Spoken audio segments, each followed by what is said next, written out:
Elon Musk connecte enfin les zones les plus isolées du pays Starlink, désormais disponible en RDC. Une révolution numérique signée Elon Musk, Kinshasa, 3 juin 2025. La République démocratique du Congo, RDC, vient d'entrer dans une nouvelle ère numérique. Elon Musk, via son entreprise SpaceX, a officiellement annoncé que Starlink, le service Internet par satellite, est désormais opérationnel sur l'ensemble du territoire congolais. Retour sur l'interdiction de 2024. En mars 2024, les autorités congolaises, par l'intermédiaire de l'Autorité de régulation de la poste et des télécommunications du Congo, ARPTC, avaient interdit l'usage des équipements Starlink. Les raisons évoquées?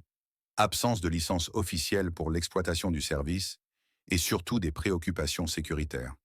Le gouvernement craignait que les groupes armés, comme le M23, puissent utiliser Starlink pour contourner les systèmes de surveillance classiques.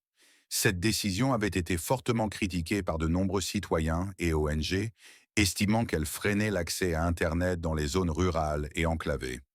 Accord trouvé avec le gouvernement congolais. Après plusieurs mois de négociations entre SpaceX et les autorités congolaises, un accord a été conclu en avril 2025. Résultat, la licence d'exploitation a été accordée à Starlink, les équipements sont désormais légalement commercialisés et utilisés à travers le pays. Le blocage de 2024 est officiellement levé. Qu'est-ce que Starlink et pourquoi c'est important pour la RDC? Starlink est un service Internet haut débit fourni par une constellation de satellites en orbite basse lancée par SpaceX. Il permet une connexion rapide et stable, même dans les zones les plus reculées, sans avoir besoin d'infrastructures terrestres coûteuses. Pour la RDC, cela représente un changement de paradigme. Taux de pénétration Internet actuel, environ 30% pour une population de plus de 100 millions d'habitants. Plus de 70% de la population vit dans des zones rurales, souvent sans accès au réseau. Avec Starlink, les écoles, hôpitaux et petites entreprises peuvent accéder à une connexion stable.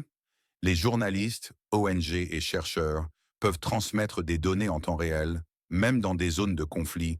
Les citoyens isolés peuvent se connecter au reste du monde. Une expansion africaine stratégique.